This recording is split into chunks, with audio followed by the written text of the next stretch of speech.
Mesdames, Messieurs, bonjour. C'est un plaisir de vous retrouver pour ce point de l'actualité. Réception ce dimanche de 203 000 vaccins Sinovac dans le cadre de la prévention contre la COVID-19, fruit de la coopération sino-béninoise. Les femmes et artisans des marchés du Bénin entendent désormais défendre ensemble leurs intérêts. Ils l'ont fait savoir à travers la sortie officielle de leur creuset dénommé Force des femmes et artisans des marchés du Bénin. C'était ce dimanche. Et puis en Israël, à veille des élections législatives, des milliers de personnes manifestent contre le Premier ministre qui est accusé de corruption dans plusieurs affaires.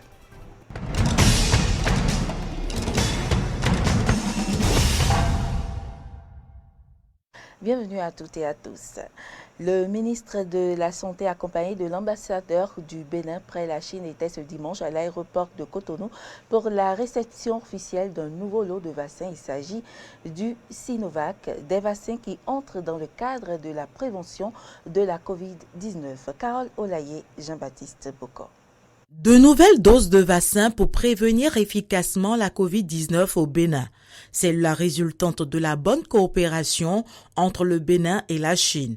Dans le cadre de cet accord signé le 20 mars dernier, 2 lots de vaccins étaient attendus, celui acquis sur fonds propres par le gouvernement béninois et le don de la Chine. Le gouvernement chinois nous a non seulement aidé à acquérir de manière très accélérée 103 000 doses de vaccins de laboratoire de la firme Sinovac, mais en plus a offert au peuple béninois 100 000 doses supplémentaires. C'est le lieu de saluer la coopération sino-béninoise et de remercier l'ensemble du peuple chinois au nom du gouvernement béninois et de son chef, le président Patrice Talon, et de tout le peuple béninois. Chose dite, chose faite.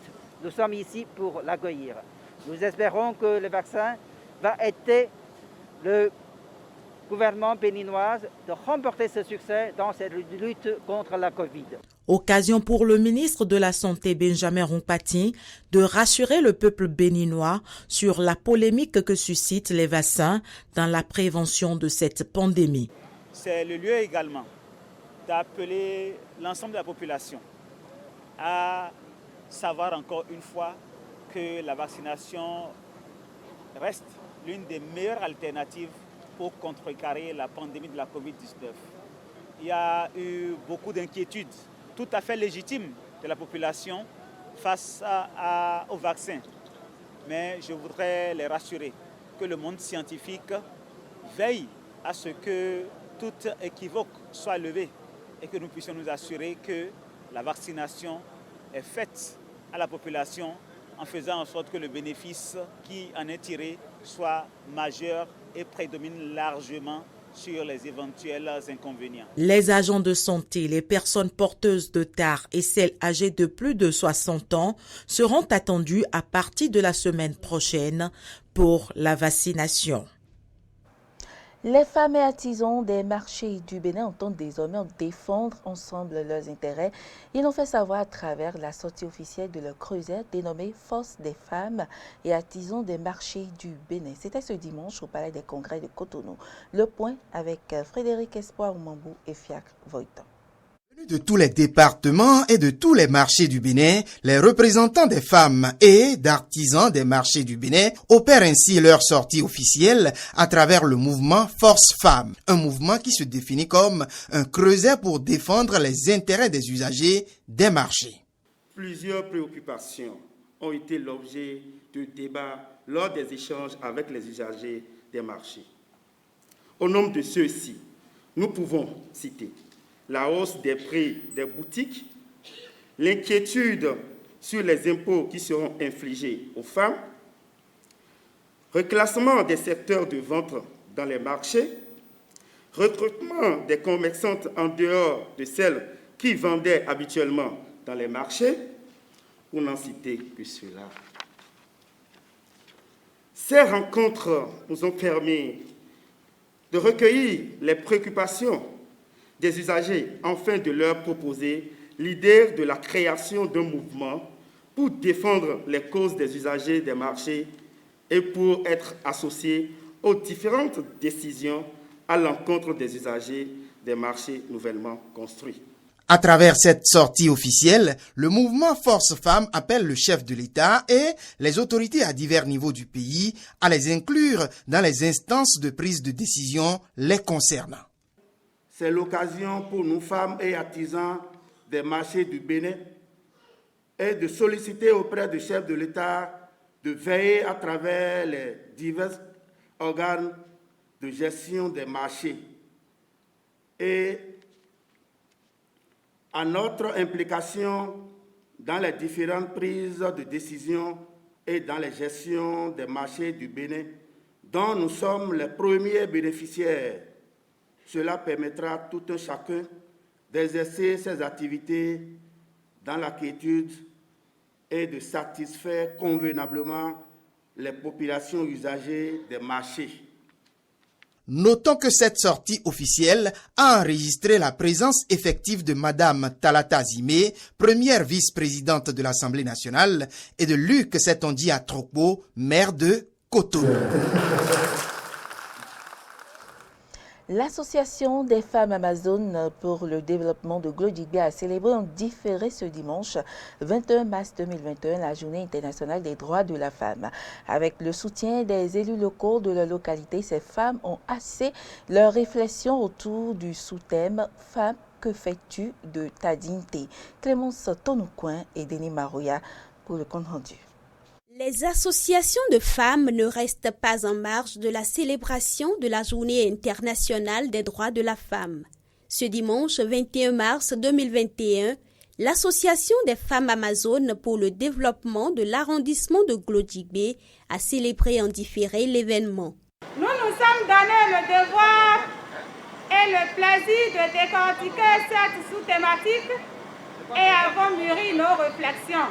L'autonomisation des femmes revêt une importance capitale dans notre cadre de vie immédiat, dans notre arrondissement, notre commune et mieux encore dans notre pays, le Bénin.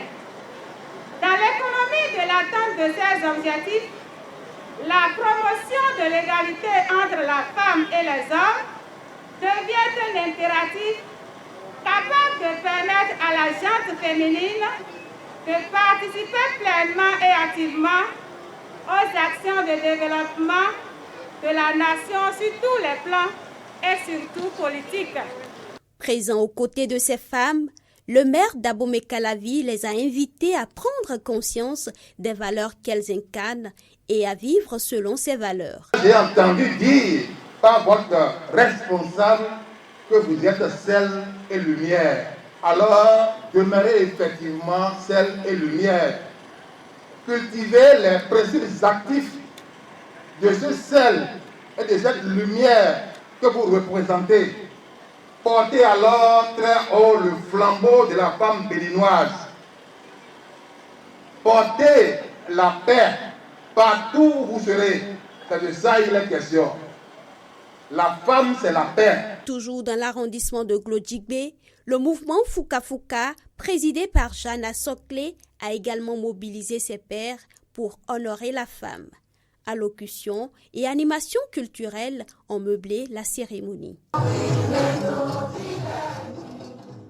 Parlons de la paix à présent. La tournée nationale pour la paix en temps d'élection initiée par le mouvement Initiative citoyenne s'est achevée ce dimanche par un grand rassemblement de la paix au Hall des Arts de Cotonou. Suivez le compte rendu de Ahmed Arekpa et Damien Pédo. Ainsi que prend fin ce long périple entamé depuis le 6 mars dernier. La tournée nationale pour la paix initiée par le Creuset, Initiative citoyenne. des hommes et des femmes de toute obédience religieuse et catégories socio-professionnelles. Un rôle des arts de Cotonou pris d'assaut ce dimanche par la marée humaine venue à ce grand rassemblement pour la paix. Mais avant Cotonou, l'exercice a été réussi car nombre de nos concitoyens y ont adhéré et ont été faits ambassadeurs de la paix afin de vulgariser le message du projet Initiative citoyenne. La paix et la paix devraient être notre maître mot en cette période. Nous avons vécu, vous le savez, des jours préoccupants après les élections législatives de 2019. Ce sont des moments que je ne voudrais pas rappeler, mais comme certains de nos frères y ont perdu la vie, que le Seigneur ressuscité leur donne la paix éternelle. La paix n'est pas un vain mot, c'est un comportement à adopter plus que jamais en cette période électorale. Comme dans les autres contrées, nous recommencions également à Cotonou à être en cette période des citoyens modèles, respectueux de leurs voisins et de sortir massivement pour aller voter le 11 avril prochain dans le respect strict des gestes barrières liés au coronavirus. Au terme de cette tournée, et après avoir parcouru une dizaine de communes, le mouvement Initiative citoyenne n'entend pas s'arrêter en si bon chemin. Des actions concrètes continueront à être posées sur le terrain jusqu'au soir du 11 avril. Actions visant à inciter les populations à sortir massivement voter dans la paix. Puis, la cerise sur le gâteau, les 5 premières communes à se démarquer en termes de taux de participation au suffrage dans un climat apaisé seront récompensées.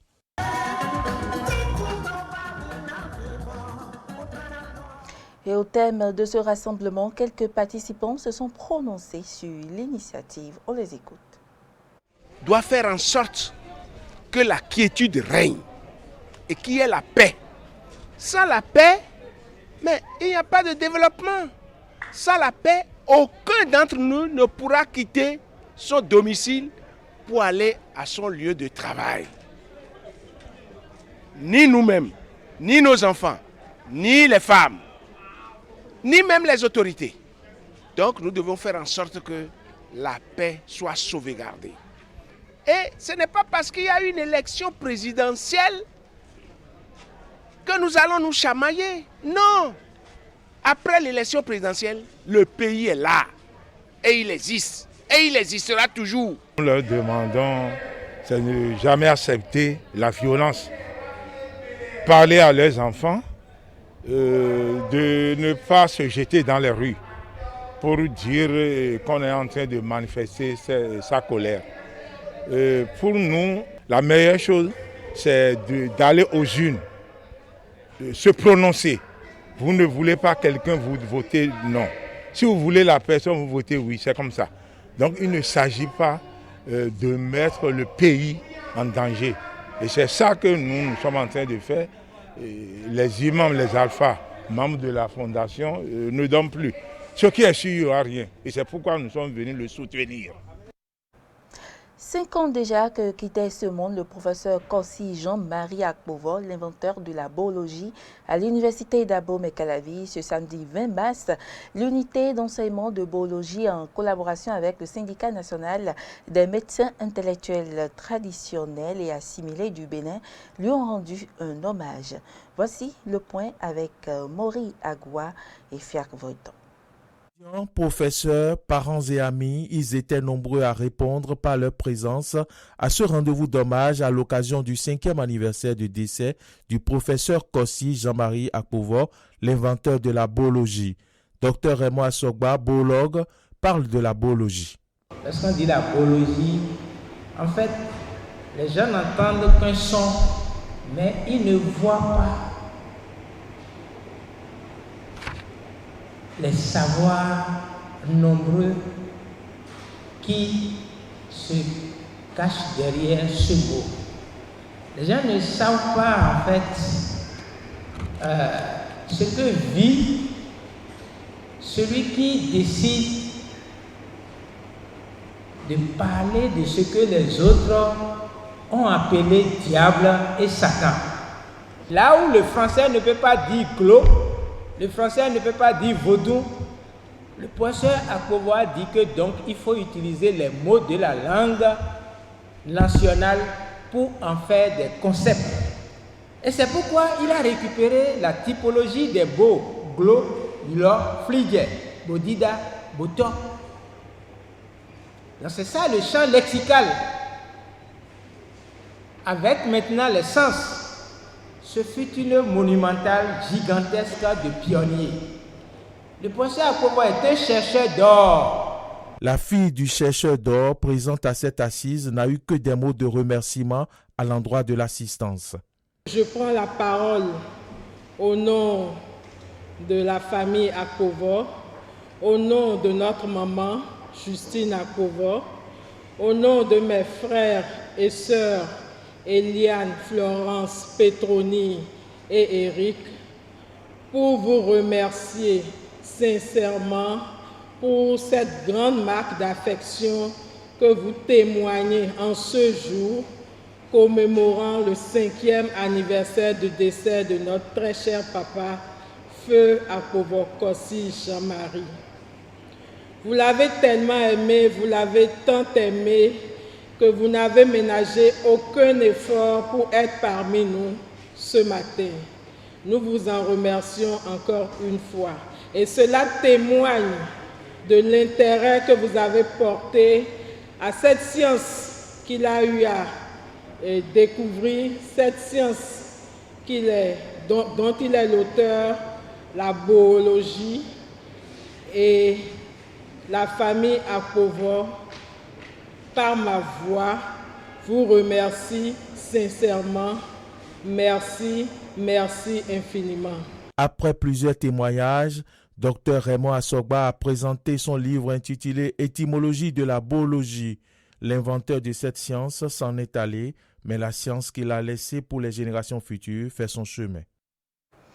Parlons sport. Dans cette édition, les athlètes béninois devront défendre les couleurs nationales au gala de boxe arabe en Russie et le encadreur était face à la presse ce dimanche. Il a été question du point des préparatifs après 2 semaines de mise au vert. Frédéric Espoir Oumambou et Jean-Baptiste Boko. Cette rencontre avec la presse vise à faire le point des 2 semaines de travaux en internement avec les 3 athlètes béninois en route pour le grand gala de boxe arabe Russie 2021. Et parlant de points, le coach national Raoul Thibaut Sofonou dira que sa troupe a un bon moral. Les athlètes, ils sont vraiment motivés, ils sont vraiment motivés à aller très loin. L'entraînement déjà, c'est 2 fois par jour qu'on s'entraîne, les matins et puis les soirs. Donc ils n'ont pas du tout le temps. Vous voyez? Donc l'appui que j'ai demandé à mon collègue qui vit en France, coach Nicolas, c'est encore un appui de taille. Vous voyez? C'est juste pour qu'il partage un peu ses connaissances, puisque je ne suis pas tenu de tout connaître. Le coach Nicolas Kodjo, venu de la France pour mieux aguerrir les athlètes béninois, nous explique ici ce qui est fait. Avec les athlètes qui sont quand même, qui ont quand même un bon niveau. Donc, en gros, ça fait un peu moins de 2 semaines qu'on est ensemble, qu'on travaille durement. On travaille très très durement, 6 heures par jour, entre 5h30 et 6 heures par jour. Et tout se passe bien. On a travaillé beaucoup les renforcements musculaires. On a fait des travaux technico-tactiques. Et puis, aujourd'hui, ils sont prêts. Pour les représentants béninois qui devront se frotter à la crème de la boxe arabe sur le plan international, tout se passe bien, comme nous l'indique ici leur porte-parole. Et pour ces 2 premières semaines, depuis le 8 mars déjà, nous sommes restés internés dans notre camp d'entraînement et tout se passe bien. L'ambiance y règne bien et on n'a pas peur avec l'appui des coachs, les conseils qu'ils nous donnent.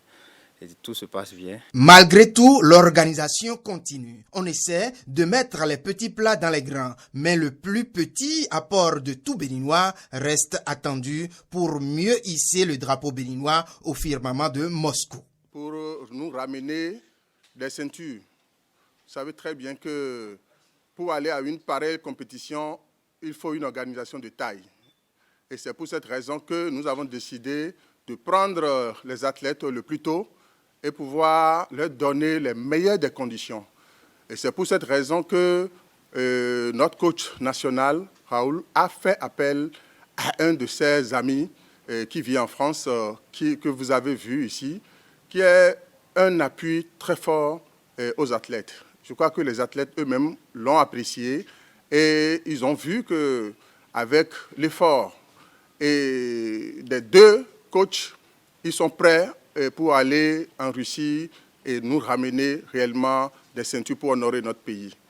Mais pour toute organisation, ce n'est pas toujours facile, surtout au niveau de la mobilisation des soutiens. Mais jusqu'à présent, nous arrivons à nous en sortir, mais on souhaite quand même que des bonnes volontés puissent se joindre à nous pour pouvoir mieux accompagner les athlètes, pour que le moral soit complètement dopé. À rappeler que le Grand Prix de Russie 2021 se déroule du 21 avril au 1er mai prochain dans la capitale russe. Et puis l'actualité hors du continent en Israël, à la veille des élections législatives, des milliers de personnes manifestent contre Benjamin Netanyahou. Le Premier ministre est accusé de corruption dans plusieurs affaires, mais il mise aussi sur la gestion plutôt réussie de la crise sanitaire et sa stratégie vaccinale qui porte ses fruits. Dois-je faire confiance au gouvernement? C'est la question que se posent des milliers de jeunes Israéliens réunis chaque samedi dans les rues de Jérusalem depuis plus de 9 mois. Entre fierté nationale et scepticisme, la date du 23 mars cochée dans le calendrier d'une partie de la population en colère contre son Premier ministre, Benjamin Netanyahou. Notre Premier ministre n'arrête pas de dire qu'il est le meilleur et qu'Israël se trouve dans une situation tellement bonne que tout va bien. Mais nous ne sommes pas bien, il est corrompu. Et il profite juste de son statut de Premier ministre. Il laisse tout le monde en quarantaine pour pouvoir échapper à sa peine.